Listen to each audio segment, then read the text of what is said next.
I'm Sean Fennessey. I'm Amanda Dobbins. And this is The Big Picture, a conversation show about some other stuff, because no movies came out over the weekend. Later in this episode, I'll be joined by Chris Nash, the writer-director behind In a Violent Nature, which is easily one of the most compelling horror movies of 2024. First feature, it effectively asks and answers the question, what if Terrence Malick directed a Friday the 13th movie?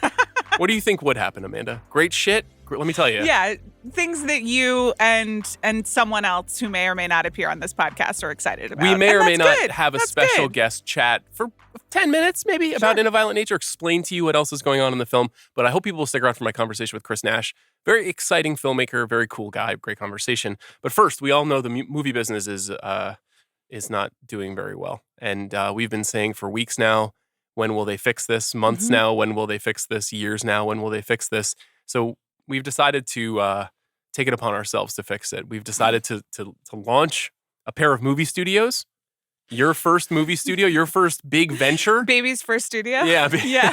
I'll be launching one as well.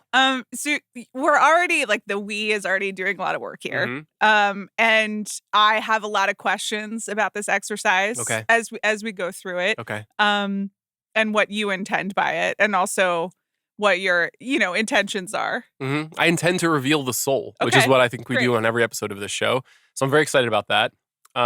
We did this actually for a streaming service back during the pandemic when everyone was starting their own streaming services, which turned out great. Everybody just launched them. Okay. They all went well. The business is in a great place, and streaming has done wonders for Hollywood. Everybody seems to be really on the right track. So hopefully we'll be able to help them out here, show them how to do this properly. They can start new studios. We can close the old ones. I'm really excited about it. But there has been some news in Hollywood since we last spoke. I mean, yes and no. To me, there's some important news for me. There have been developments. Yeah. And also a newsworthy lack of developments in some cases. So last Friday, no new major studio films opened wide. That was tough. In the last weekend of May? Yeah, it was bad. Obviously, there were strikes. There's a diminishment of product out in the world, but that's a weird weekend to skip. I was talking with two friends who had a Saturday night free, and they had childcare and they didn't have any plans, and they were like, what should we do? And they asked me, are there any movies that we should see? And they've already seen Challengers. So the answer was no. I was kind of like, I don't know what to tell you. I was there in an ambassador position. In theory, this is what you were born to do. Right. And they also didn't want to go see The Fall Guy, which is fine. It's not their taste. Not Furiosa fans? Not Mad Max fans? I would not even think to suggest that to them. Okay. It's a little mean-spirited. Well, it's like, here's one thing I will say is in all of the coverage, I do think that we have underestimated the nicheness of Furiosa. Of course, yeah. So this was a case where I didn't think Furiosa was their niche. Right. Understood. So, that makes sense. There you go. So they didn't see a film. No. And frankly, many people didn't see films. They went to a lovely restaurant called Barra Santos, which I also recommended. Oh, so in that cool. sense, Amanda Concierge Services are alive and well. Interesting. How is that new business working out thus far? That's how you offload from the big picture long term, by just telling people restaurants to go to? I thought you were asking me how Barra Santos is going. And I was like, well, they don't take reservations, but it's seems like it's always packed. So nice it's good for them. My business, what's nice about it is that it's on my own terms. And so I work when I want to, and I don't really answer to anyone. And how is that different from The Ringer? Or literally anything else that I do in life. Yeah, see? But it's important to have goals and then to work towards them. So ADCS is this company, Amanda Dobbins Concierge Services. I don't really like that. I'm going to think of another name. Okay. I'll speak with some consulting firms. That just sounds a little bit too much like ALCS, Understood. The American League Championship Series? Right. Okay. Yes. Well, fair enough. I've watched some of them in my day. You did go see Garfield, though. Have you seen Garfield yet? I haven't seen it. Okay. I haven't seen it. I don't really want to take Alice to that. That's fine. I don't want to take Knox to it either. We're holding out for Inside Out 2. Oh, that's nice. Yeah. Is she going to come? No, it's too late. It's too late. Yeah. But fortunately, I've secured a ticket for Saturday, June 15th, and we will go. Oh, that's very cute. Yeah, very exciting times. Knox isn't quite ready. We had a setback with taking Knox to the movies. The volume of the movies and also the introduction was sort of an issue. So. I think it was the film you chose. No, he loves it. He's watched. Can I tell you something amazing? So my dad and stepmom came to stay with Knox while Zach and I went on our wonderful trip, which was very lucky. I'm very grateful to them, as well as our nanny and everyone else who looked after Knox. And Knox is on a real Sound of Music kick and keeps watching it. And my dad, who raised me, confessed to me. He was like, I gotta tell you, this is the first time I sat all the way through Sound of Music. And I was like, well, I have some thoughts about your parenting. But then he was like, I loved it. Really pretty good. No, you can't really trust that opinion. Yeah. That's like me being like, Wish is good. You know, it's know, like it's he true. watched Knox enjoy it. I did That's really, not, in your monologue, which I thought was wonderful, you did like try to bring Wish into like the conversation as a like accepted part of the good canon of movies. And I was like, it's a part of the history of Disney. Sure. The 100-year storied history. Sure. That was a major theatrical event. I like that was you were there. trying. Yeah. I didn't try. I did it. I achieved. I added the film to the canon, and I feel great about it. Didn't see Garfield. It was number 1 at the box office this weekend. Number 2 was what? If overtook Furiosa in its 3rd week of release. I think you mean Bleu and Company. Bleu has risen, and Furiosa has fallen to 3rd place. Yeah. Which is not great. Furiosa and Garfield have made less than $50 million in 10 days, which is it's not very good. Obviously, we know what's going on. We've been talking about it. I think things are going to be fine, actually, in June and July. That's one of my takes. Okay. I think that there's going to be a little bit of a bounce back. Yeah. And the nicheness that you described of Furiosa is accurate. I think the flimsiness of the Garfield property is accurate. You know, like The Fall Guy actually had a good box office weekend despite being on VOD. Right. What does that mean? I do think it means that the VOD panic is like overstated. Well, I think it is. I understand why the theaters panic about it. Yeah. Yeah. Yes. And it's like I get it. And that's tough for you guys, but there are a lot of problems in your business that I can't really do anything about. Did you see I included a question about this in our studio building? Oh, the windowing? Yeah. Yeah, I did. Because this is an important part of the future of movies. But, I do think that Fall Guy in particular, there is an audience for it that is just at home right now because they're over the age of 35. Mm-hmm. I just like, here we all are. Here I am. And that doesn't overlap with the audience that still goes to the movie theaters. They're just some logistical functional things. So from a studio perspective, if you can find the way to serve all your audiences, that does make some money. Granted, have we trained everyone to expect to come out blah, blah, blah? Like sort of, but also I don't know what to tell you about that. What percentage of the PVOD buying audience of the film The Fall Guy is parents with children under the age of 10? Probably a very large amount. 50%? Yes. Like a lot, right? Yeah, but they're all, it is Ryan Gosling and Emily Blunt, two like 40-ish parentally actors. aged, yes. If you listen to our wonderful podcast, The Town with Matt Bellany, they're the producer, Craig Horlbeck, just interrupting the conversation to be like, they're old when they were talking about that movie. That just it echoes in my head. Craig is 29 and he was just like, they're old. What are you going to do? So I do think that matters. And I think their peers are at home with young children. I just want to say, Paul Newman, when he made the film Slapshot, he was 52 years old. Okay? And Slapshot was a rip-roaring good time, enjoyed by men and women, young and old. Yeah. Okay? You don't have to be 27 to be appealing in a film. Let's this ageism from the man who brought you 35 under 35 movie stars, I must tell you, is appalling. I agree with you. And Craig, how dare you? I frankly. agree with you entirely. But I am also very aware of the fact that most people our age cannot get to the movie theater on opening weekend for less than $200. Okay. So I understand why they're waiting for VOD. And maybe it's good to meet them where they are. Speaking of old bastards in movies, there's a trailer for the film Wolfs. Yeah. I just watched it. WOLFS. Yes. Brad Pitt and George Clooney are the stars of this film. Absolutely, They're are. extremely old. I like them both. They're great movie stars. What'd you think of the trailer? Absolutely is what I have to say to this. So this is a film about two independent contractors, two cleanup men, two Michael Claytons who make problems go away for very powerful people. they both get hired for the same job. Mhm. And so they meet and they interact and they And have hijinks ensue. they have a crazy night out. Two beautiful men having a crazy night out. It's like me and Yeah. CR getting dinner. You think this will be good? I think I will enjoy it Okay. immensely. I don't know if it will like fully achieve the heights of the two of them sitting next to each other in silence until Clooney's like, you think we need one more? We need one more. Okay, we'll get one more. But it's going for that. Mhm. And I appreciate it that someone understands that that's what I want to see on a movie screen for 2 hours. So not since Burn After Reading have they been in a film together. Right. And of course, they're working the Three Oceans films. This is directed by John Watts, who, has actually made some comic book movies that you like. Yes. He's directed all three of the most recent Tom Holland Spider-Man films. He also directed an indie 10 years ago called Cop Car. It's an interesting test of his skills, John Watts, who has basically been fully subsumed by the superhero machine and is attempting to break free and hopefully make original movies like Right. this. Do you think Harvey Keitel will make an appearance in this film? You know why I'm asking that?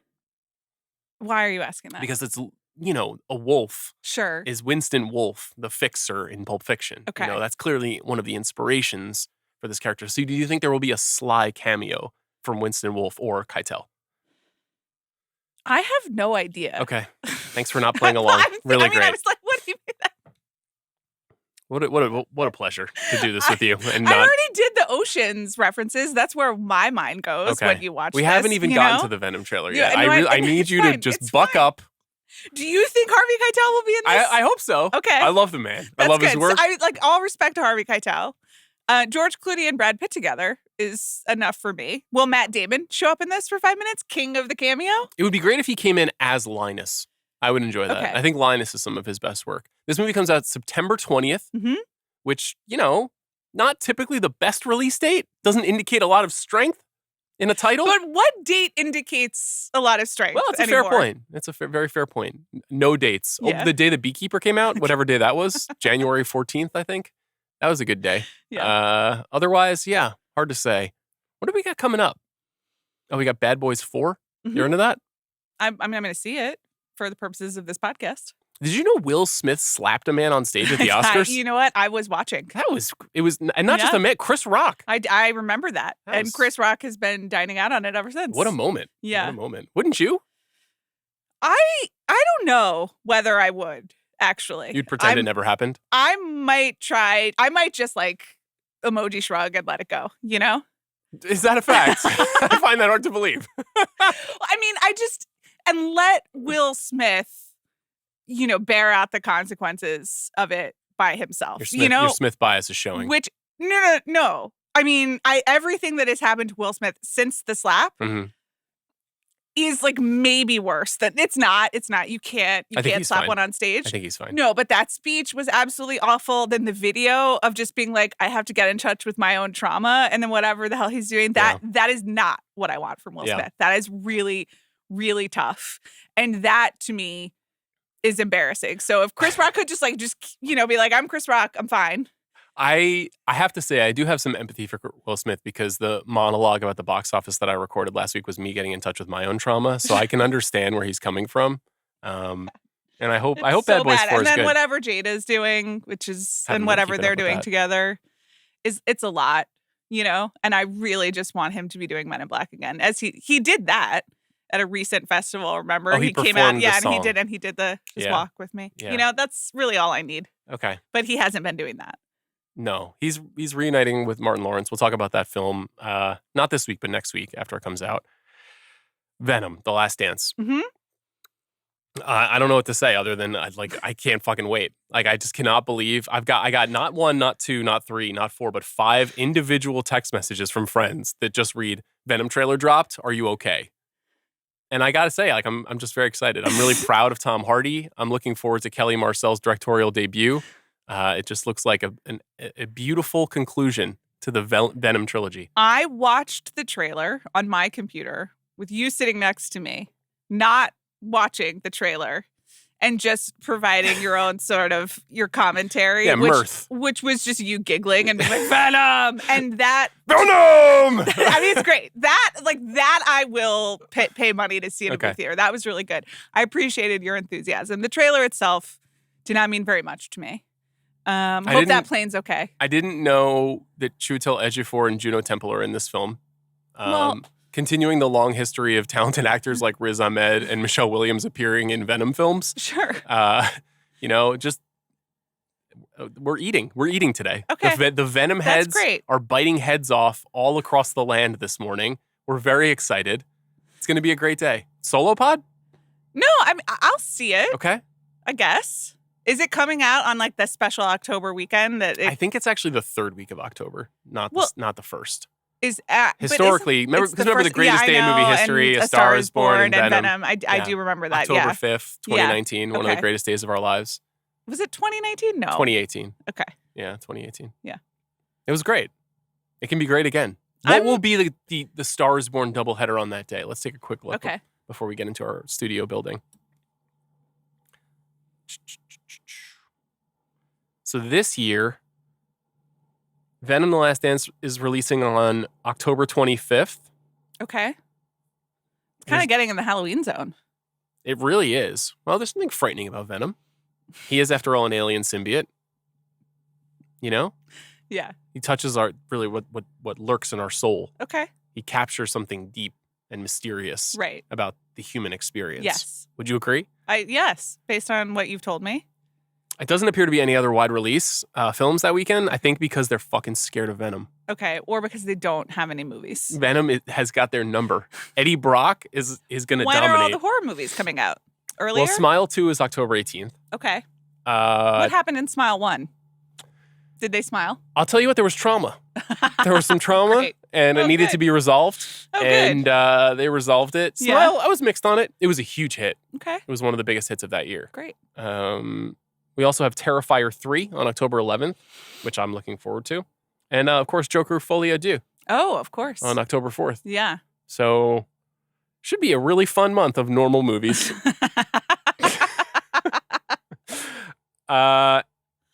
Next book club. Yeah. Got a question about this on x.com. Is that what it's called? Twitter.com? I will be calling it Twitter. I had a few ideas for recent books, movie books that have come out. Throw them out. I'll throw them out, but I think your idea was the best one. Thank you. Yeah. Someone suggested that we do the new Stanley Kubrick movie, which is written by Robert Kolker, great journalist. Okay. Which is called Kubrick and Odyssey. I haven't read this. It was released in February. I've read a lot of books about Kubrick. Can't say I'm like ready. I need another one. I'm literally in the middle of the Shining book that Lee Unkrich wrote about the making of The Shining, which is like a $1,000 Taschen book. Right. Which is wonderful, but it's 800 pages. Okay. So, but how many of them are pictures? None. There's like 3 different books in it. It's like the entire leather-bound shooting script. It's an entire like 800-page book with like maybe there's some like images of like letters and notes, but they're not really pictures. Right. And then there's a third. I can't remember what the third thing is in the book. That's maybe more of like a picture book. Okay. But it is a magnum opus of a making of book. Like it puts all other making of books to shame. Anyway, this is another Kubrick book. I don't know if I want to read this. I just want to say, not the last time Bob Kolker is going to appear on this podcast. Oh, interesting. Yeah. You've got some literary property to talk about. Cool, very exciting. We did never really talk about Ed Zwick's book, which is pretty juicy. Right. But I did also feel like he made the rounds. He did. He kind of gave away a lot of his best material. I don't specifically know what's up with Matthew Broderick's mother, but I know that she was not portrayed well. She, I think, was domineering on the set of the film Glory. Okay. Which is really important. What you want to have is 3 white people really running the show there. Matthew Broderick, Ed Zwick, and Matthew Broderick's mom. Right. That book is Hits, Flops, and Other Illusions. I've read about half of it. It's pretty fun. It's pretty cool. Yeah. I mean, I do like a dishy book. And then the third one I was thinking about was The Future Was Now, which is Chris Nashawati's book coming out in July, which is about the summer of 1982 and all the movies that came out. And those movies include Blade Runner, Poltergeist, The Thing, E.T., The Road Warrior, Conan the Barbarian, and a number of other movies. It's basically like this kind of invented modern movies this year. Right. But as you pointed out, we've been talking about doing a Sidney Lumet episode for a long time now. He turns 100. He would have turned 100 years old at the end of this June. So I was thinking in July we could do something where we talk about all of his movies. Right. And he, of course, has a great book. Making Movies, which I suggested that we do and pair with the Sidney Lumet episode. Yeah, which I think is a good idea. Okay, If you haven't read Making Movies, it's a super easy read. It's like 150 pages. And it's just like a very intimate, personal sort of philosophy / memoir about how he works. And many directors over the years have read this book and returned to this book and think about this book when making their own films. So that's a good call. Let's do that. We'll do Sidney Lumet's Making Movies next. Okay. So the Let's Start a Movie Studio game. Right. Was this a good exercise? It was. You just put a list of categories that we each need to fill to build our own studio. But I had some questions about context and the world that we're entering into as studios. Does it necessitate me going through the categories, or do you want to start with the context? No, let's start with the context. Okay. So really, like, where's the money coming from? Well, we have a number of resources in Riyadh and Dubai. Well, no, but this is my question. Am I responsible to shareholders or some mega conglomerate? This is a very good question. I'm glad you brought this up. Thank you. The answer is no. Okay. What you have discovered is an independent multi-billionaire who loves films. So rather Can than I just be the independent multi-billionaire? No, that's not the game. You are responsible to the decision making. Okay. But you can believe that your taste will animate the future of the business. That's really the game. And so my financial responsibilities are just not to make the mega billionaire mad at me. Correct. You need to make a slim profit. Okay. A slim profit is fine. But the mega billionaire does understand, is doing this for love of the game. They are. Now, listen, I know this for a fact. There are many executives in Hollywood who listen to this podcast. Yes. I hear from them from time to time. God bless all of them. I really appreciate their feedback. They, in their heart of hearts, can't say to me what I know they think, which is that we don't know what the fuck we're talking about. Right. This is our opportunity to show them how much we don't know what we're talking about or do.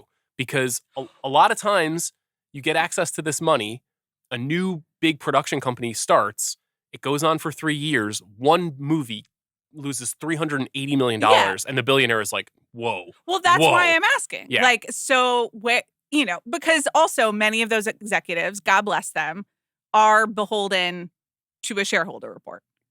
Yes, which I wish was not the case and was not always historically the case in Hollywood. But that really changes the decisions that you're making. Our business is a private company. Okay. We are not held by a publicly traded company. This is a private business. Okay. But our only mandate is to make movies. We are not a streaming service. We are not making television shows. Okay. We are making movies. This is an old-fashioned Hollywood movie studio. That's the whole idea, because that is something that is gone. The interconnectedness of all of these businesses in Hollywood is one of the reasons why the businesses are broken. But the other thing that we need to clarify in that is we're to make movies, and it would be better to make money than lose money.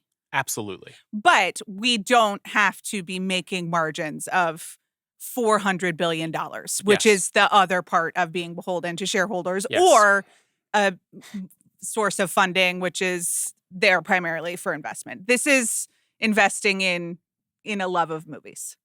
It is, and also in the talent of filmmakers. Okay. Now, there's a lot, and I don't just mean directors, I mean writers, actors. This is like every executive is just like, if you're driving, like has already driven off the road, because like this is total fantasy land. Absolutely. This is why I'm like, why can't I just be the billionaire? Well, we'll do that game next time. All right? Yeah. But it's just because then it's just like I can do whatever the fuck I want. Is this something you would do if you were a billionaire? I mean, if I had... It's definitely not. You would just fucking go to Greece and just sit on the beach. I don't know. So I guess I wouldn't start... You would be a patron of the arts? Well, I would. You know I would be. I know that you would be. I would like, try to solve some world problems. That would like probably be my first thing. Mm-hmm. Like Hillary Clinton does. She just funnels the money to whatever. Did you see her tweets about Donald Trump's conviction? Get the fuck out of here. It's just like what I have to say. I looked at them. Okay. No, I would probably try to do some good in the world. And you're right that I would spend a lot of time in Greece. But I don't know that I would start a studio particularly, because that is just like a lot of work and a lot of meetings and a lot of infrastructure. So I would probably just want to be a producer. Yeah. And this is what people do. Yeah. And I would be the money, but I would expect to have a little bit more say than a usual money producer, which I'm sure is a nightmare to every single person in the world, but It's your money. It's my money. And also, that's what I want. So I don't know if I wouldn't really want to deal with all the meetings and the infrastructure here. I think it's possible that Amanda And, is a billionaire. What should we do is a good idea for an episode. But that's not this episode. And performance reviews, You're concerned and about expenses. that? I don't want to deal with that bullshit. No, we know. Trust me. Well, for the sake of this conversation, you have to. Right. You are the CEO and the president of production of this new movie studio. And the intention is to make money and to make great work. That's the idea. You don't have to make $20 billion. You don't have to make 40x your budget. Right. But you got to keep your head above water. Otherwise, a billionaire is going to pull the plug. Yeah. Well, see, but if I were the billionaire producer, I would be like, let's try not to lose a shitload of money, but really let's do what we want. So that would be the fun part of it. Yeah. And there are some producers that operate this way in Hollywood right now. And a lot of those producers are still independently financing films, taking them to market, and they're being acquired. Right. So it's not like this is a totally crazy idea. The thing is there has been the rise of a couple of small studios in the last few years, Neon and A24 most specifically, that are trying to do this business, that are they're doing it at a smaller scale than I think we intend to. Right. They're trying to build from the ground up. And now we see A24 literally trying to be like, hey, we're like a mid-major now. You know what I mean? Yeah. We're like, and now we're expanding. We're going to be a 5 seed in the big tournament. You know what I mean? We're not the Cinderella story anymore. So maybe there's... Is that because they took on a lot of investors? I think they took on more investment. Investment, right. Yes. They raised more capital from their backer. And so now there's an expectation of making bigger movies that can make more money. My source of funding is a whimsical billionaire and not a hedge fund. Yes. Okay. Well, that's an important distinction as well. I think we both are backed by solo operators. Now, are they arms dealers? They may or may not be. Can I just be David Ellison with different taste? And hopefully my dad is working to improve. Your dad isn't the billionaire. So this is an issue here. Well, I know. David Ellison is bulletproof. Well, I know that's what I want. I think Larry Ellison's the 5th richest person on Earth. I'm saying. Can I be that? Can that I don't think so. Okay. I think we're dealing with a 20 billionaire, not a 100 billionaire. You know what I mean? Okay. Do you accept this? I accept it. I wish it were different, but... So did you just only choose entirely vanity projects here? No, I made some, but it's All right. Should we end our vamping?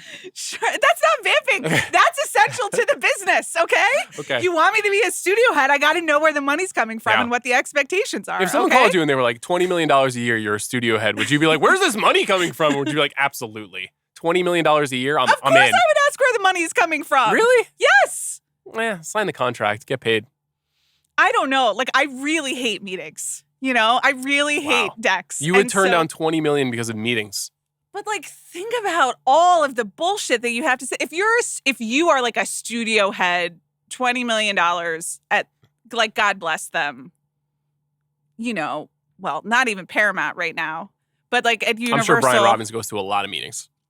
Right. Well, that's what I'm saying. And then you have to manage up as well to all of the Comcast stuff. Yeah. But you just have to manage up to one guy. Imagine having to care about Comcast's bottom line. We're not corporately but I know, but that's this. why I'm saying, is that worth $20 million a year? This is a smaller business. Also, it's you get $20 million for 1, maybe 2 years, and then you're out because you're just put in a position to fail. Rest assured, Brian Roberts do a lot with is not going to call you to run one of his studios. That's not the exercise. You said a hypothetical, and the hypothetical engaging. is one billionaire who's a huge fan of the pod who's I think Amanda has great ideas, and I want her in the building running the show. That's the idea. No one should want me in the building running the show. You should want me available by text message or just some chats over drinks. A lot of great ideas. And then I'm like, yeah, just make sure it happens. Bye. Your ambition is riveting. Okay. Shall I describe the parameters of the game? Yes. And the way that we're going to do this is we're going to go back and forth.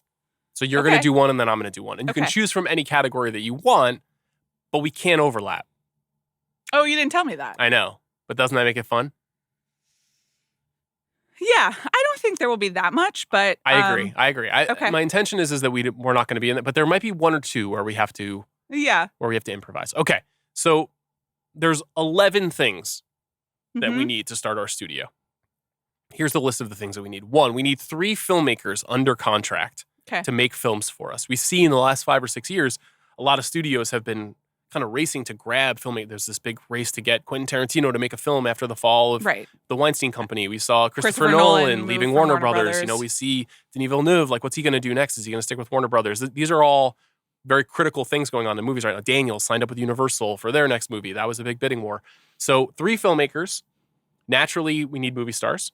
So 5 stars. We could have probably gone for more, honestly, but we're using the old school model of Hollywood studios where you sign up a star for a 3-picture deal. Okay. Didn't used to have, we don't really have this as much anymore. Wasn't it like basically proven illegal? We're not going to get into that right now. No gender expectations on our stars. You can have, as many or as few in either direction as you want. 3 literary properties at your disposal. Okay. That means you have grabbed the rights to 3 literary properties. So here is another question I had, because we have literary properties, and also, sorry to jump ahead, but number 6 is 1 franchise to build around. Are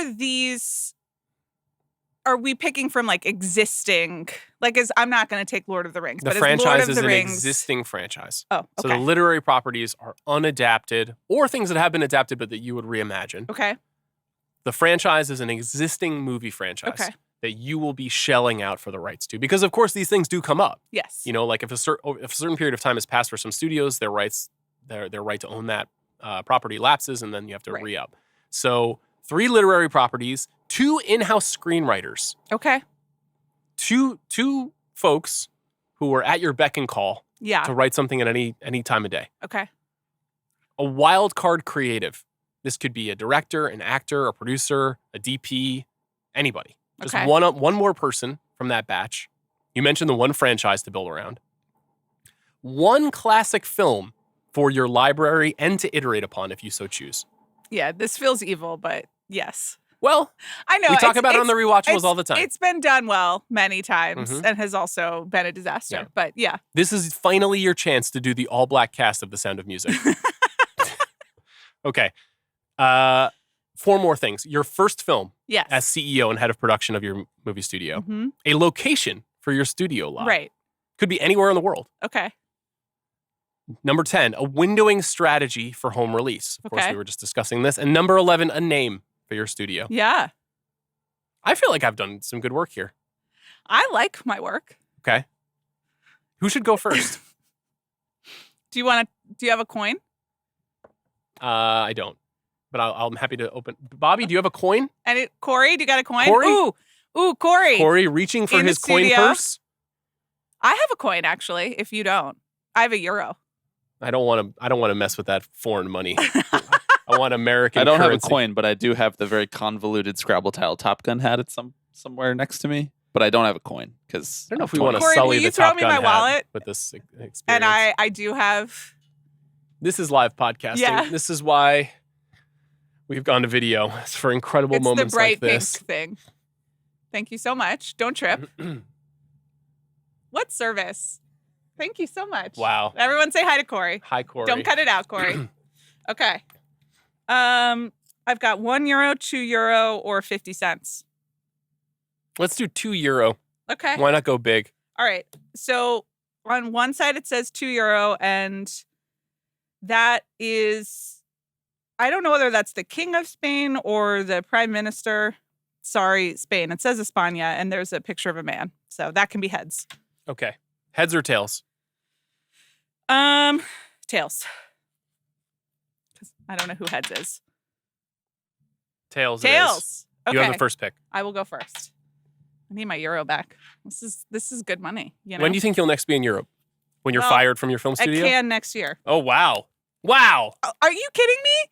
We're not going to go next year? I don't know. I may be in production on a big project, okay. So we'll see. I already I have some parties arranged for us to attend as Exciting. well. Like I've got a whole tour. Wow. You can come if you want. If I'm invited, I will consider it. We had a great time in Europe together. We did. Yeah, maybe again soon. Okay, we'll put that over there. I'm going first. Okay, I didn't know that we were overlapping, so I'm just going to go ahead and take the one thing that there's a good chance we would overlap on. So in director, I'm going to take Jordan Peele. Oh, what? No! Okay. That was obviously my first overall pick. Yeah, as well. of course. I mean, it makes a lot of sense in terms of like intelligent, exciting, Mhm. like established but still on the rise director, conversant in a lot of genres, makes big hits. Also, can help with other movies. I'm hoping it's like a director and very then smart. producer. Very smart. You know, just help everyone do your thing. This is why he was my first pick too. Yeah. Because he's got a little bit of studio head. I have ideas, Mm-hmm. DNA in him as well. Well, if you're taking Jordan Peele, then I'm obviously taking Greta Gerwig. Fuck you. I can't believe you didn't take Greta Gerwig first overall. Who are you? What are you doing? Well, I didn't think that you would do it. Well, here I am. I mean, you just taunted me. You took my Well. guy. You took my dude. Now, one of the factors here, obviously, is the age of the folks that we're Yeah. taking. Because, there's a lot of older filmmakers who we both have a lot of admiration for, but they don't have a lot of films left. Right. So if we're launching our business here with the expectation that they're going to be a part of the identity of the studio, I mean, who better than Greta Gerwig? Yeah, that hurts. She's younger than I am. God bless her. She's my age.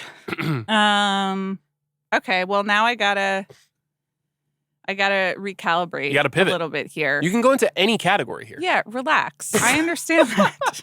Wow, look at how wounded you are. Well, you no, did this to yourself. Shame no, on it's you. not actually that. It's honestly that I didn't know that they were being eliminated, so I just have 3 directors, and I'm like, fuck. Now I have to think about. I thought that was going to who happen. else? Yeah, I could have told you. You could have told me could and have you told did it. So it's not. I mean, I am wounded. I love Greta, and that was going to solve a lot of like problems for me in terms of my taste, but also commercial appeal. I mean, it's the Narnia thing. Is that like As far as I know, TV it's show? happening. Is it movie? I think it's a 3-film series. Okay. Well, I don't know if that's how I want. I that's just speculation. I don't know what it Okay. is. I would be canceling that project to bring her over to our new studio. Okay. I mean, I would as well, but I don't have that option. Okay. So I guess here was my other question, and it's more like I am making it an edict, Mhm. which is we can use people other than the people at our disposal, right? Like I understand Greta Gerwig's under contract to use, so I can't use her. Correct. But in some of these other situations, it's like I don't like I can make Are you movies wondering with if you can people. get Kevin Spacey on board in one of your projects? No, but it's not like, for example, our first film doesn't have to be made by one of our 3 directors. No, it doesn't. Right. Okay. Good.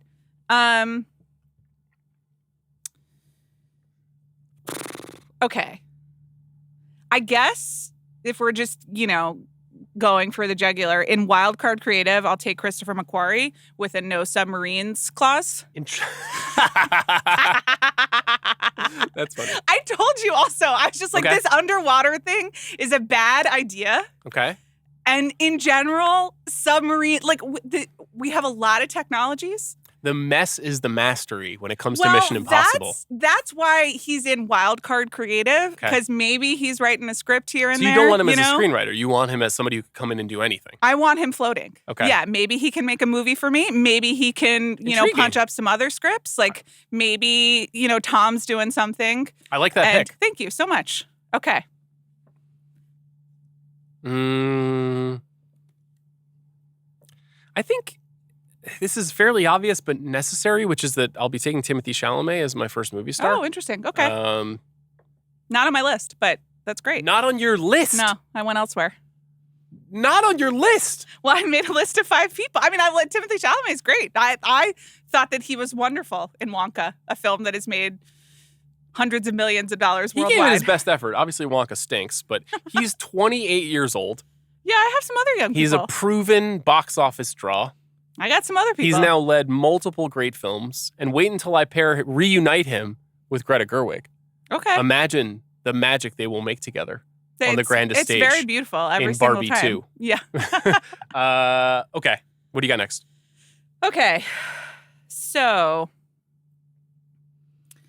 I guess in actors, I will take Emma Stone away from you. Not on my list. Oh, wow. Yep.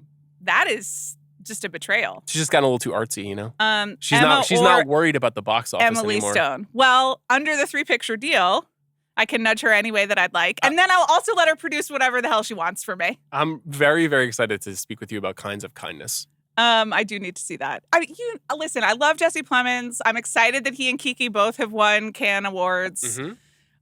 I like Joe Alwyn seems to have dodged a bullet. Happy for him. Until you see the film.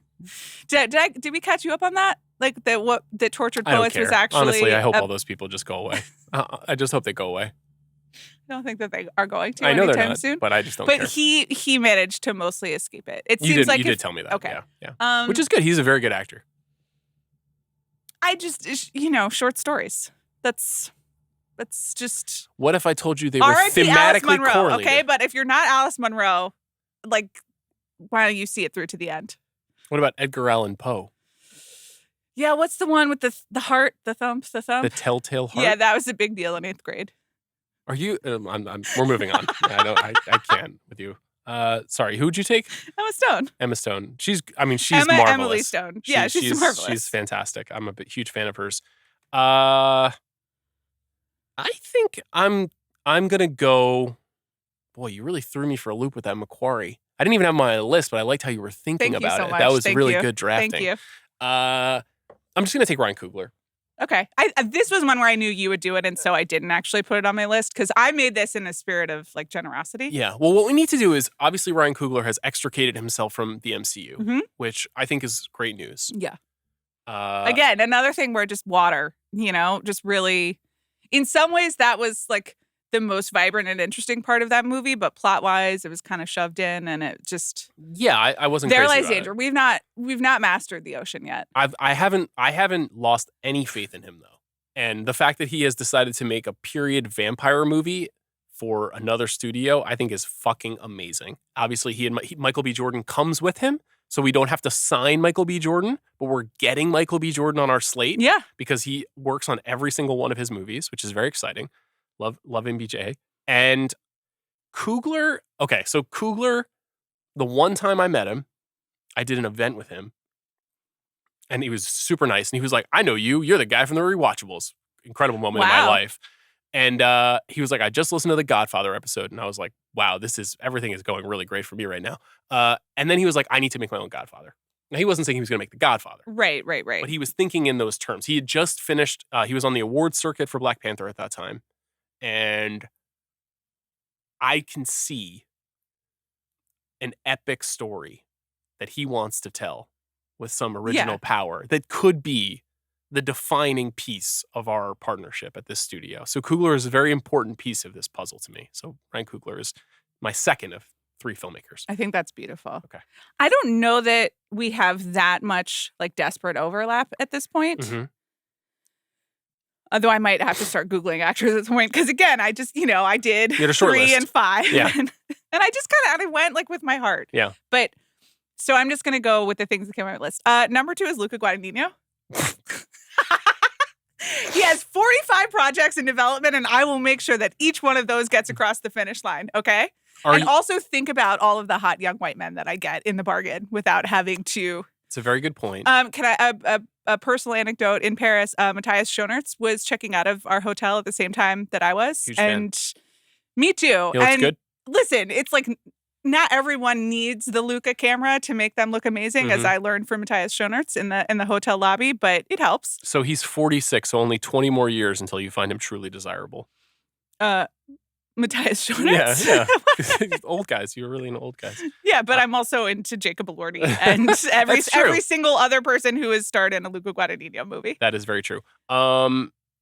Luca, I saw a photograph of Luca from the late 90s with Tilda Swinton, in which he looked very young, and he looked like one of his stars. Yeah. It threw me way off. I only know him as the curly hair and the beard and the gray.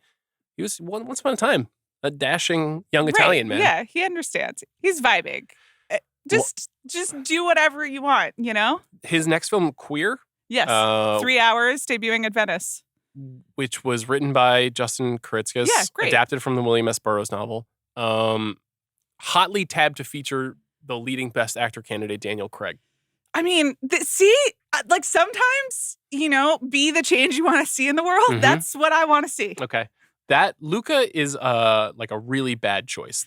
I think he's a wonderful filmmaker, but I can do whatever I want. Okay. And Challengers is making okay money.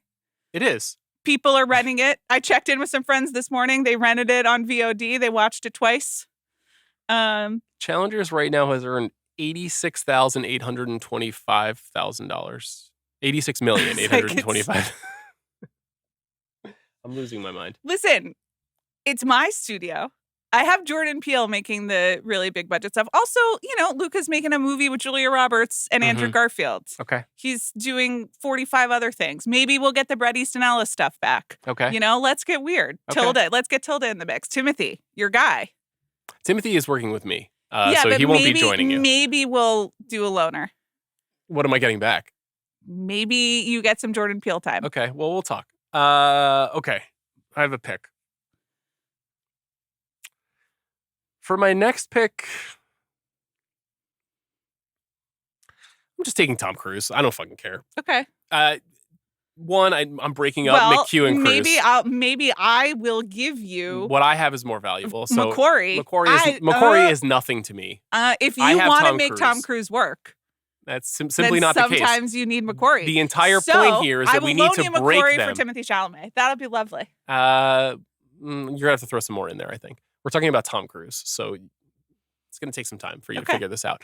Cruise can still open movies. I truly believe it. And teamed up with Greta Gerwig, they will make fat magical films. So I'm very excited to see her deep exploration of aging and failing masculinity starring Tom Cruise. A beautiful movie star enters his 7th decade and begins to lose his sense of confidence. I am going to be honest with you. You don't even need to film the movie. Just film Greta Gerwig and Tom Cruise talking for a while and release it in podcast series. And you've made all your money for the year. I know that you said that this is movies only. We're not allowed to merchandise or market, but allow me just to make that gentle suggestion to you. We appreciate those thoughts. Can you imagine those two people talking? I think they do great. They both love film. I know. They both love musicals. They're both enthusiastic? Yeah. I think they would do great together. Okay. And imagine what Tom could give to Timmy. Imagine what he could teach him. Look at what Glenn Powell is doing after going to the Tom Cruise finishing school for movie stars. I know. I'm really proud of him. He's fucking crushing it. Yeah. Imagine what Tim could do. I know. I believe in it. But also, I don't know if that's really Tim's lane, Well, we'll get to that. Okay. What's your next pick?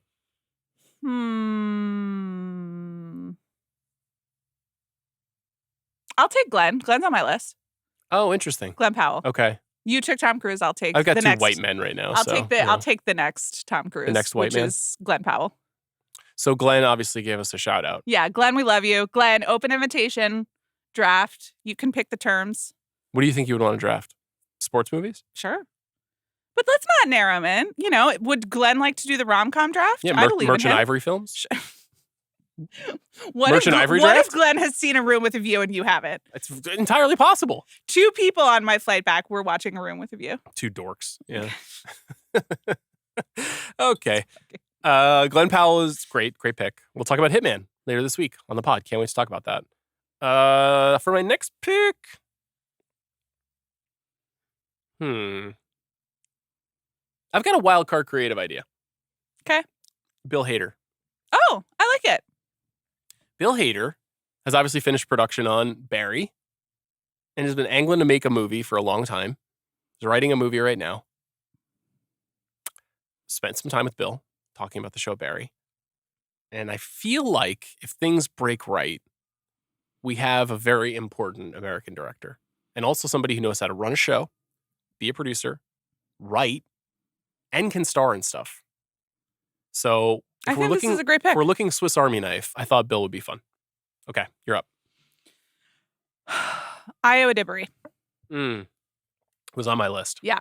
This is I don't even know if it's if it's coming. I think it's happening. It happened right now. Yeah. And especially this June with The Bear season 3. She's directing an episode, so she she writes. She can do a lot, and then she's voicing Envy. In Inside Out 2. In Inside Out 2. I watched the clip of her doing voice work. I mean, it's not her first voice work rodeo, so I've learned. She was on Big Mouth, for a long time. I've read a lot of tweets about that. Congratulations to all of you who had that experience. What's your issue with Big Mouth? I don't watch cartoons. What about Inside Out 2?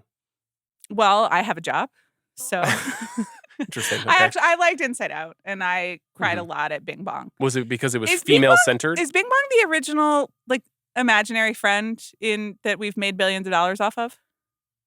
Or was Bing Bong just like a toy? I think it depends on your interpretation of Charlie and the Chocolate Factory. Okay. Oh, right. Or Mary Poppins, for that matter. Yeah, but Did I tell you that Mary Poppins was introduced to my house this week? how's it It's going? going very well. Knox's Step in Time dance is like next fucking level. Let us know when you want it to come over. You just start putting it in and he's just like stomping around. Hopefully soon. Hopefully soon. Alice will be We've never done a double screening. Alice will be so alarmed. She does like to stomp, though. I could see it working Yeah, out. I could yeah. see some synchronicity. Also, we took a kite to the beach yesterday and we told Knox that we brought a kite and he just started singing "Let's Go Fly a Kite." It was really very special. That's great. Yeah, I think Io can do it all. I like that pick. Thank you. Guys, now that Inside Out 2 has come up naturally on the podcast, can I inform you guys of an animation magazine story that says Uncut Gems was a deep influence on the visual language of Inside Out 2? That's what's getting aggregated over there on the old X.com today. That's What do you great. think about that? Hell yeah, brother. Hell yeah. That's what we're talking about. I can't wait to see Inside Out 2. What is that? Is this like the new version of the Marvel? Like this is the parallax view? We could just say this about animated movies. It was influenced by the Safdie brothers. Like, what is this? There has been Pixar director bullshit in the past because all those directors are such cinephiles, but that one is uniquely coded. Seriously, I guess if anxiety is one of the emotions, right? Isn't that what Maya Hawke is? Anxiety, Yeah, and anxiety, of course, the dominant mode sure. of Uncut Gems. Shall I take the Safdies in Filmmakers? Oh, that's nice. Yeah. I thought about it. Obviously, they're Hi, not working Safdies. together right now, Benny and Josh. I hope one day they make films together again. Rumors of Josh making another movie. Benny is in production on a movie with Dwayne "The Rock" Johnson, the Smashing Machine, Oh, right. for A24, which is another one of those big, noisy A24 movies. What they had together was very special to me. Got a chance to spend a lot of nice time with them. Really like those guys. And I want them making movies Okay. under our banner. So I'll take them. So those are my three filmmakers. I've got Ryan Coogler, Greta Gerwig, and the Safdie brothers. I get 2 for 1 there. Pretty nifty. So you think you get rights to their individual projects? I don't as well? know. Okay. I don't know. If there's another shark out there at a it- rival studio, perhaps we can talk about this issue. It depends on whether I'm feeling generous or not. Okay. I am going to take Daniel Kaluuya in actors. Ooh. I just think he's one of the great Ooh. actors of his generation and also can do everything. Forgot about I mean, him. we were talking about, him and Sicario the other day, just being like, what the fuck is going on? It's like a decade of him I like that. just being great at stuff. Oscar winner, has done dramas, has done Marvel, Excellent. can do it all. Excellent. Okay. Great pick. Thank you. I'll take Zendaya. It's a good one. I don't think this means we get the future of the Dune franchise just because I have Timothée Yeah. Chalamet and Zendaya, but I at least have the association with one of the only good movies to have emerged from 2024. Okay. I like their energy together. If we want to put them back together, we don't have to. Zendaya, as we know, can carry a movie Yeah. to the tune of 86,825,000, as I said earlier. Just out here being like, Luca is the worst choice you've ever made. And then just like you're picking out all the little individual pieces. I like to compete, I sometimes I get a little over my skis when I'm competing. But Zendaya, I mean, no brainer, right? She's arguably Yeah, she was the not most on my list, but it is a no-brainer. because you dislike her deeply. No, I really like her. Okay. She doesn't have anything lined up. Mm-hmm. That's exactly the point. Come on in.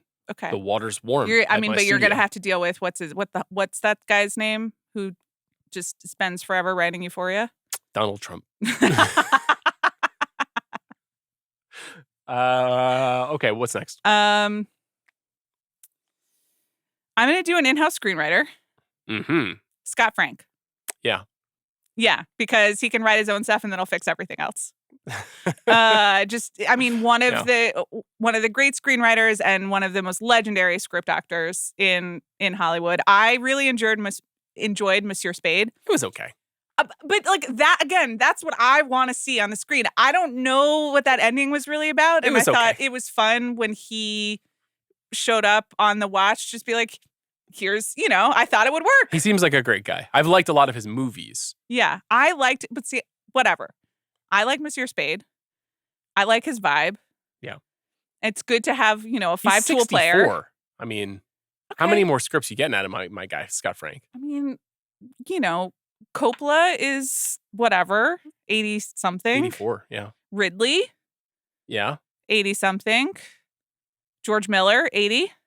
83, I think, yeah. Right. And I'm not asking Scott Frank to go Just to the dumped Australian. all over Furiosa. Well, I'm not asking Scott Frank to go to the desert, Where's he going to go? Just like a in coffee his shop? lovely home in Pasadena and keep writing stuff. It sounds like a great life. And then if he wants to go to Bazul or whatever the hell of that French village was, maybe we can cover that. You know what was so good was Ripley? Yeah. What? No. God. You know what? You're repping for Monsieur Spade and you're dumping on Ripley? So here's... God, what the hell, man? I appreciate that it was like impeccably made. And Andrew God Scott forbid. And Andrew Scott is a legend. Uh-huh. I missed the color of the Minghella version. I mean, like there is I understand black and white, ooh la la, but I found myself yearning for the Mediterranean. And also Dakota Fanning. No one can be Gwyneth, but that's pretty tough. And I found the pacing to just be kind of streaming TV pacing, especially when you're so intimately involved with the original as we are. That's just me. Okay. Understood. That's why I'm doing what I'm doing and you're doing what you're doing. You're being a brat and I'm being a legend? I'm picking things that interest me and you're picking things that interest you. How about a literary property? Okay. I've chosen Robert Caro as the power broker. Oh, good one. Even though Edward Norton, he of the Deck entrepreneur and filmmaker, has already made this in the guise of Motherless Brooklyn, which is one of the most confusing things that's ever happened. No, we're going to pretend that film never happened. What we're going to do is it's going to be a series of films. And each of those films is going to be about the construction of a great work in the New York system. Wow. But at the center of every story is this man. And it's going to be a complicated tale of a Thanos-like figure seeking to rule everything. It's your Godfather. This is my Godfather. That's a very good idea. And it's, classically New York. It's an incredible star part for a middle-aged movie star, perhaps Tom Cruise. Imagine Tom Cruise as Robert Caro, or excuse me, as Robert Moses. Him as Robert Caro would also be interesting. Maybe a spinoff. Okay. The making of the Power Broker. Obviously. A Robert Caro biopic. If you're gonna. I thought the documentary was fascinating about him and Bob Gottlieb. I feel like this is a book that needs to be dissected and taken apart. And there are certain chapters and certain ideas that themselves can just be entirely about one neighborhood in New York or about one day on one construction site. It's a very rich concept that shows us the inner workings of how power works in local government in New York City, how individual lives are affected, and also this megalomania, obviously, at the center of the story. So that's my first literary property. Okay. My only nonfiction choice. That's a good one. Thank you.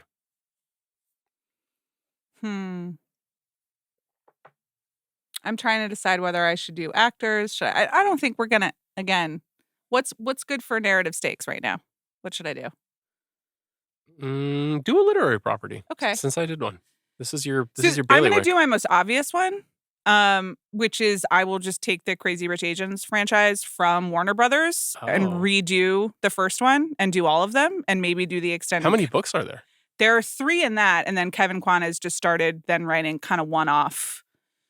The characters aren't related, but it's like rich people in fabulous locations. The last one was in Capri. There's one this year that I'm looking forward to read. Oh. I know Crazy Rich Asians made a fair amount of money, but I just think it could be better. Okay. And if you spent more money on it and made the sets and the costumes and everything be as opulent as the experience of reading the books are. I'm a big fan of those books. What will your billionaire say about all this travel and production design? Well, that's also what he believes in. Oh. In terms of filmmaking. That's why he's tapped you. Yes, he's exactly. Like, what we need is real locations. Yeah, okay.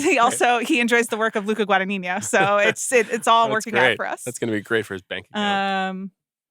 Anyway. The first Crazy Rich Asians movie made $239 million on a $30 million budget. Yeah.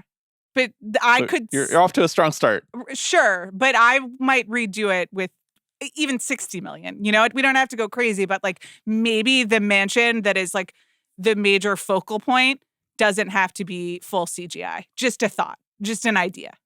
I support you. Thank you. It could make $500 million then. Okay. That's a good pick. That's interesting. Thank you. How many actors do I have? 3? I'll go. I'll take Dev Patel. Oh, another good one. Yeah.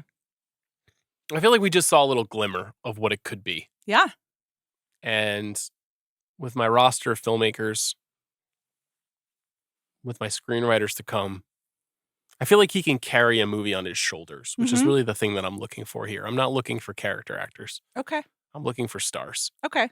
Speaking of stars and people who can carry movies on their shoulders, my 5th will be I don't care what the people say. Ryan Gosling. Interesting. Box office poison, Ryan Gosling? He's not box office poison, as you recently noted. His movie found his audience of people over 35 at home. Will you be programming specifically for 50-year-olds? Well, I'm going to pair him with Emma Stone again. Oh, well, that's smart. So there that's we go. And so, we'll do a whole rom-com thing. Also, he's like getting older, and I think he can start playing. He can do the Paul Newman in the 50s, in his 50s type situation. He can do comedy. I guess he can do action if he wants to. We can do some more serious roles. I don't think they want action from him. I'd love to see what Luca and Ryan get up to together. That's intriguing. Yeah. Yeah. So, we can have it all. A Bigger Splash 2, starring Ryan Gosling. Could be good. For my last movie star, I'll take Florence Pugh. She was on my list, but then We haven't really tapped into what this could be yet. That's true. She's been very good in things. Because it's pretty powerful in everything that it already is, Yeah, but she's like Jodie Foster and Elizabeth Taylor at the same time. You know what I mean? Like, she's very flinty and very tough and very smart and very unafraid to stand up for herself as a performer. But she's also hot. She's like a very physical actor, a very physical being, a very sensual performer. So if you smash those two things together, that's like an ideal modern female movie star. And she's been really good. She's incredible in Midsommar. I think that's probably her best performance. Good in Little Women. She's good in that amazing little in part Little in Women. Dune. She steals Black Widow. She definitely has kept her nose clean despite the fall of Marvel. She put in a solid effort in the film A Good Person, which I watched. I saw that alone at an iPick. Very tough one. She's very good in Fighting with My Family, in which she plays a professional I saw that wrestler. as well. Yeah. Honestly, not a bad movie. So I feel like there's great things to come, and I like letting her and Greta potentially go back together. Yes. So yeah, and just then kind of populating like Greta's whole troupe again is a good idea. Yeah, like if we get Timmy and Florence Pugh, and then what because they showed us a little bit of what it could have been in Little Women, and then the zag in the story. So what if we consummated so heartbreaking, that? But also like you sort of believe it in the movie, which is what makes it powerful. Yeah. God, that movie's so good. Yeah, really one of the underrated classics of the last decade. So okay, that's good. I've got my 5 movie stars. Do you have your 5 movie stars? I do. My 5 movie stars are Emma Stone, Glenn Powell, Io Adibari, Daniel Kaluuya, and Ryan Gosling. Interesting. Mine are Timothée Chalamet, Zendaya, Dev Patel, Florence Pugh, and Tom Cruise. You think they'll all hang out? Yeah, I think it'll be really normal. Okay. I got a few more categories. Let's keep going. I guess I'll round up my directors. Obviously, I was going to do Greta, but now I can't have Greta, so I will take my other beloved, Sofia Coppola, and just give her a safe place and a budget. In an effort to lose as much money as possible. It's just like her dad. As we said, I have a billionaire who understands. Also, I will let her do all her other stuff that makes money and, brings attention. This is not a teacup business. Well, I just want you to know. She doesn't make a teacup. She made a lip balm for Augustinus Bader, which was also the cream featured in Challengers. I see. So cool. She's, she does things for perfume companies. It's fine. Don't worry about it. I love Sophia. Okay. You took credit for me. What do you want? You've no one to blame but yourself. Well. Good pick. Not really, but interesting. Fuck off. Well, if you're gonna do your foolish emotional choice, I'll do mine as well. Screenwriter, I'll take Alex Garland. Alex Garland, author of a $125 million film called Civil War, Yeah. which did incredibly well at the box office this year. My husband has started wearing that sweatshirt a lot. Yeah. And it was like, he almost wore it out of the house the other day. And I was like, you can't wear that out of the house. Many people are saying that 28 years later will be the best film of 2025. I forgot to mention that. Have you seen the cast for this film? Yes, but I don't recall it. So why don't you read it out loud? Cillian Murphy, of course, Sure. returning in some form or fashion. Jodie Comer, Aaron Taylor Johnson, Jack O'Connell, Ralph Fiennes. Great. Pretty fucking sick. Yeah. Obviously, Danny Boyle returning to direct the film. So this is what Alex Garland can do. These are the worlds he can create. What kind of American are you? Are you a zombie or are you a Republican? You know, he will break the woke culture in our cinema. I think that's great. So is that your first screenwriter? Or That's my first screenwriter, Okay. yeah. I have a funny idea for my second one. I do too. And I'm just going to, I'll just throw it in. I'm going to do Rachel Sennett as a screenwriter. I approve. I approve. And again, it's just like you're part of the She's family. She's floating around. We Maybe can she use pops you up. however you want to Hey, Luca, do what do you it. think of Rachel? Exactly. Yeah. Hey, Sophia, what do you think of Rachel? Wow. Exactly. Wow. And then she and Io can, write you think together. They would get along? Different energies. Yeah, but like there is something sort of like in the deadpanness. That's like I think that Rachel could do a really beautiful Anna Faris in Lost in Translation performance. And it's like you do have to be on the wavelength to understand what's funny about that. So they would see eye to eye in that way. I think that's good. Okay. Yeah, I like that. Okay, my other screenwriter is Akilah Cooper, author of your favorite film, Megan. Oh, yeah. She also wrote Malignant, the James Wan movie. And we need horror in our studio as a dependable genre. Okay, that's why I have Jordan Peele. Yeah, well, very smart. Obviously, Ryan Coogler is digging into vampires or something in the next movie. Okay. We're pleased about that work. Could Greta make a horror movie? Is it crazy to imagine Greta Gerwig's Interview with the Vampire or Bride of Frankenstein? I don't think so. I think she might enjoy it. How many Frankenstein movies are we getting this year? Next year we get 2. Okay. They're both about the bride. Oh, good. One is Guillermo del Toro, in which the bride is portrayed by Mia Goth. Right. And Frankenstein is Jacob Elordi. The other is Maggie Gyllenhaal. Right. In which I can't remember who portrays the bride, Maggie Gyllenhaal, but it will be good, I'm sure. So yeah, Akilah Cooper is my next pick. Okay. What else you got? So I have literary properties. I have this is the one where I came up with a lot of ideas, obviously. This studio's just got to be me, so I'm going to do The Secret History. Yeah. We got to do it. Yeah. You've shouted this out in the past. Yeah. So this is the Donna Tartt novel, famously unmade by God, who was it at this point? At one point, Gregory Dunn and Didion. No, they didn't have rights. I don't know. I honestly don't know who had it. There was a Noah Baumbach, maybe. Anyway, one of the great novels of my lifetime. If you haven't read it, if you're looking for a summer read, and I think you could do this as a TV series, but I think it would feel pretty drawn out. The best version of this is Talented Mr. Ripley, Minghella.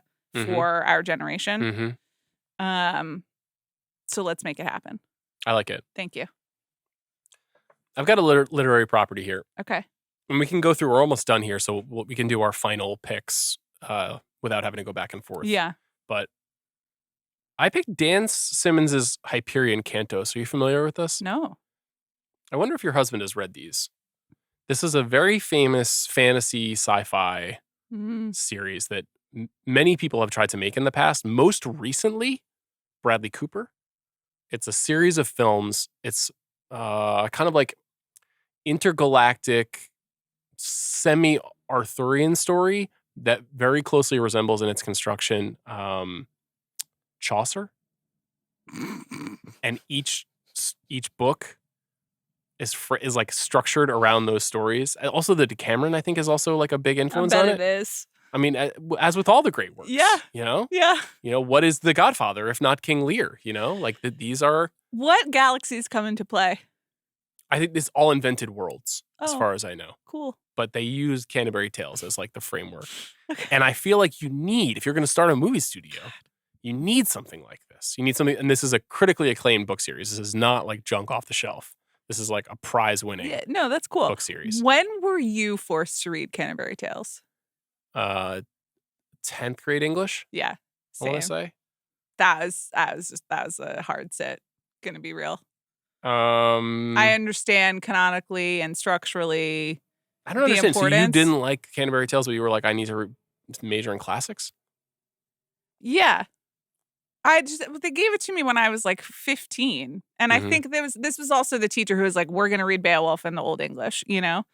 And I was like, I get it. The lady is making jokes about farts or whatever. What was your That is favorite? historically important. What was your favorite of the I Canterbury don't Tales? remember all of them. I remember the farting. And I was like, let's move on. How about the Summoner's Tale? I remember spending a lot of time on What that. happens in that one? Well, let's pull up the Wikipedia for Okay, that one. great. This tale is a fierce counterpunch to the preceding tale by the friar, who had delivered an attack on summoners. Summoners were officials in ecclesiastical courts who delivered a summons to people who had been brought up on various charges. The office was prone to corruption, since summoners were infamous for threatening to bring people up on charges unless they were bought I off. stopped listening. The friar had accused them This of is so corruption boring. and taking bribes, and the summoner seeks to address the friar through his own story. You know what this sounds like? Copland. We gave the summoner a chance, and he then blew they it. start trying to teach you about the Magna Carta or some shit, and you're just like, all right, you know? Pick your last literary property. I got some options, but this one just kind of came to me in a dream, and I like the idea of it. So Barbarian Days.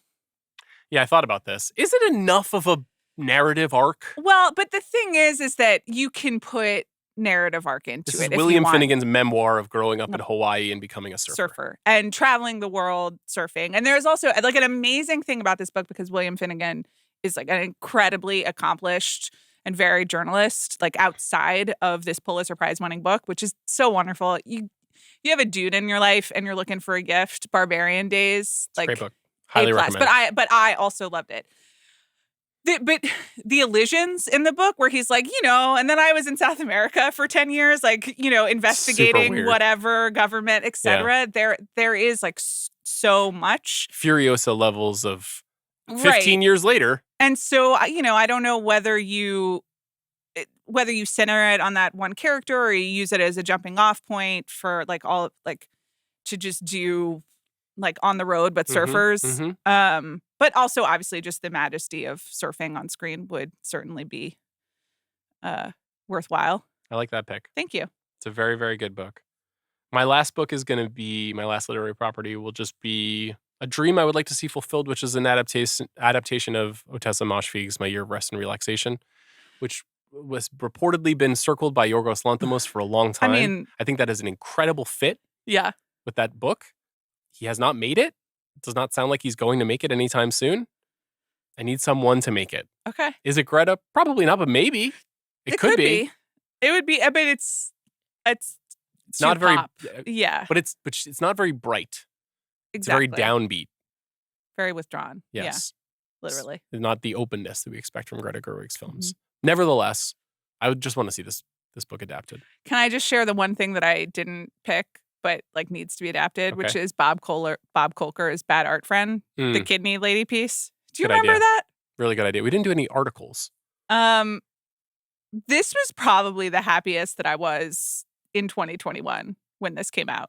2021 was like a down year. That was the happiest you were when you read that story? 2021 You're was a sick individual. It was not a good year for most people. I agree. Remember?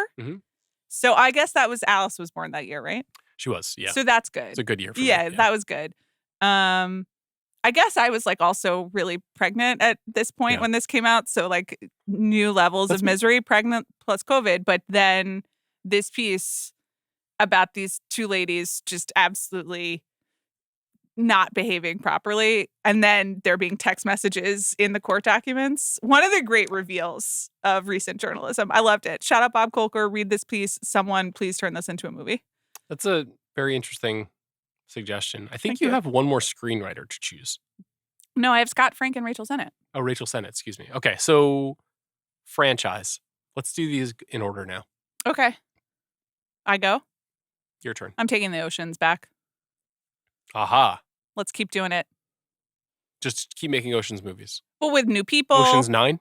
Sure. Oceans 10. Okay. Oceans 2. Yeah, sure. You know? Yeah. I have Ryan Gosling, so I can get Margot Robbie in. I'll make that movie. What happened to it? Where is it? Intriguing. Should I have gotten Margot Robbie as a wild card? I probably should have. Yeah, but it's okay. I'm going to get her this way because I've got... Well, she's a free agent, though. She's not under contract with you. Yeah.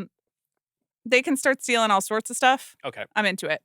Interesting idea. Thank you. My franchise is going to be The Twilight Zone. Here's why.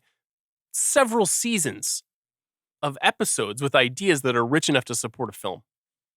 Just think of all the raw material that we get to work with. We're not making a TV show this time. Okay. We're making movies. Yeah. We're making a series of Right. 90-minute movies. Right. Thematically bound by their origins, but that's it. Right. But then what are you going to do when everyone's like, I can just watch Black Mirror at home?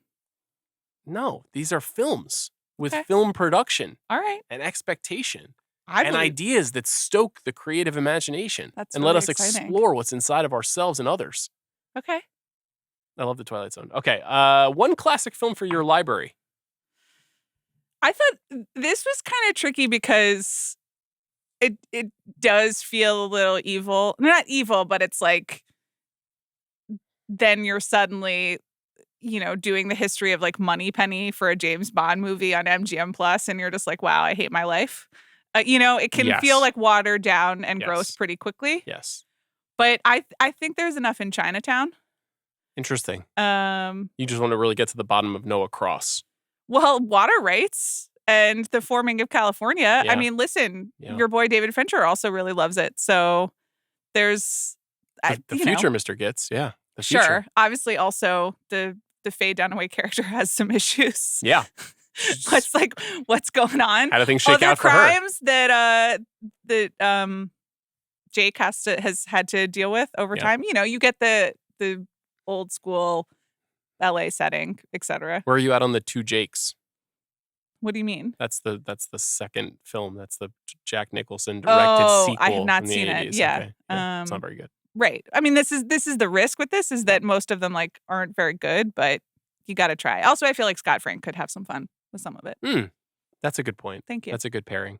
I just chose Seven Samurai because then I'm like, we could just Yeah. make as many movies about 7 cool guys doing shit together as we want. I just feel like that's a good way to That's what find Christopher ideas for McQuarrie is going to do for me, so it's fine. but you can't use Seven Samurai as a framework. Okay, your first film as CEO, head of production. Yeah. So this is I have done this before on a Mhm. mailbag episode, but I Mhm. feel really passionate about Okay. this idea.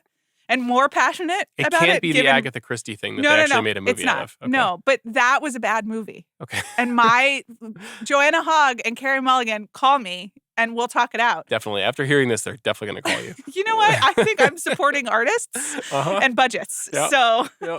You are. I want Bradley Cooper to do the making of Rumors. And Bradley Cooper can get them to give him the rights. If anyone on God's green earth can bring Lindsey Buckingham and Stevie Nicks together and say, let's do it, it's Yeah. Bradley Cooper. He will play Lindsey Buckingham despite the age issues. I don't really care. Mhm. Come on. Yeah. It would be so good. Or it would at least be a sight to see, which is what you need. Another great opportunity for me to say Rumors is mid. Sorry. That would be a good movie. It would be a really It's a good idea for a movie. My first film as CEO, head of production will be Megalopolis. I'll be acquiring it Oh, out of the that's good. Cannes Film Festival, so I'm very excited about that. That's funny. My other option for this was Nancy Myers' unfilmed movie. Yeah. Yes. Unfortunately, both of these films are extremely expensive and probably not good choices and may fell our companies at the outset. But I do want to let Nancy know that my studio is willing to totally cover the budget of her movie, but we're going to have to talk about Scarlett Johansson in the lead role. That's my one term. And knowing Nancy, she'll be like, no, I don't want to listen to your input. And that's fine. You've just reminded me that we're so back because Scarlett Johansson and Mahershala Ali will be in a Jurassic Park movie that I've agreed to get excited It's like, about. There was a new picture of Willem Dafoe and Beetlejuice this morning. Did you see it? I didn't. I thought of you. He's doing excellent work in Kinds of Kindness. I almost Willem. sent it to you, but then this is your new Beetlejuice. I've been texting with the the blank check fellows, just character posters from Beetlejuice back and forth, including Head Shrinker. If you guys haven't seen Head Shrinker, you may remember from the original. Good stuff. Okay, a location for your studio lot. Mm-hmm. I'll accept the Paramount lot when it's sold. Oh, yeah. Apparently today. Oh, today? It appears that David Ellison is assuming control of Paramount. There we go. My stars are aligning. One step closer to being That's David great. Ellison. But he wants it. He wants to keep it. I love the Paramount lot. But you can't have it because he has it. Well, he bought this is made up. Because if it was sold to Sony, but also then they would sell the lot. In this thought exercise, I am David Ellison, basically. But no, you're not. We went through this. You're not. You're not a billionaire. In my mind. You're not the heir to a billionaire's fortune. Okay, that's There's fine. just a billionaire who called you. Soon, probably? No, they're doing great. I know they're doing great, but do they need that lot? I think so, yeah. Okay. Actually, that was the original idea that I had for this question was to just try to buy the Rancho golf course, which is like right next to the Sony lot, because I really like Beverlywood over there. Sure. It's a really nice area. Yeah. Then there's like the Circle Park in Beverlywood. Everybody listening to this is like, I don't know what the fuck you're talking about. But that part of LA, which is like insanely suburban, but right inside of a city, I think is a really nice area. But that's not what I chose. I would still pick the Paramount lot over that. You'd have to Location-wise, buy Paramount it, lot. which would be an incredible expense to you. And not only that, but you'd have to buy it from a billionaire, which is not cheap.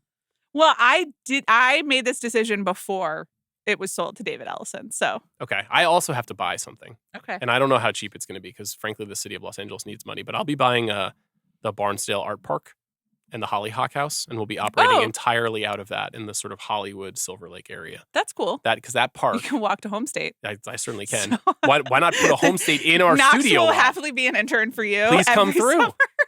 We need your services, free of charge, hopefully. I just really like it there. That's good. I mean, that's like Paramount is not that far from. They're close. I think you kind of need to be in that region. I don't want to go to Culver City. I don't want to go to. Certainly don't want to go all the way to the west side. The end of the west side.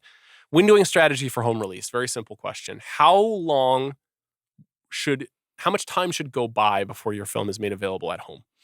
So I'm going to be really honest. I forgot to Google typical A24 windowing strategy before. I think it's usually somewhere. 6 weeks. It's maybe even closer to 8 weeks. Okay, 6 to 8 weeks. I have 90 days. Okay. Which is closer to how it used to be. It used to be 4 to 5 months. I know. You've talked about this at great length. You're just like, I had to wait forever to go to Blockbuster. It was hard. To look at the covers of the VHS. Did you not look at the covers? I did. Did you not admire them and wonder what could be inside those films? What mysteries they might hold? Yeah, I did. And what'd you learn when you watched the films? Not very much. Okay, that's too bad. So 90 days. A name for your studio? Monumental Pictures. Monumental Pictures? It's the name of the studio in Singing in the Rain. Oh, that's good. Mine is called Plainview Pictures. That's good. The logo will be a silhouette of Daniel and HW sitting in a chair and him standing beside, but it'll be actually a silhouette of Alice and I. That's auspicious. Alice will be standing beside me. Okay. And I'll be sitting in a chair wearing a hat. I obviously thought about doing something with Knox, but so Knox is like a intense security system, apparently. So it's already... Oh, that name is taken. That name as a corporation is taken, even though it's a family name. I feel we've done good work here. I had fun. That does it for The Big Picture. Thanks to Amanda. Thanks to Bobby Wagner, our producer on this episode. Thanks to Corey McConnell. Thanks for listening. What are we doing later this week? Hitman. Starring Glenn Powell, directed by Richard Linklater on the Netflix streaming service. We'll see you then.